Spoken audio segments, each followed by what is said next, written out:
Ako pa lang naatak eh. Yung cellphone, di ko pa napagawa eh. Nag-use na siguro yung pinagawa ko.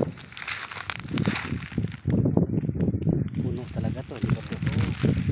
Pero hindi ko nasiksik to eh. Malamog yan, hindi siksik. Kulang pa yata eh. No? Kulang. Uy, saging pa doon. Problema lang pagbubuhat nito putang layo.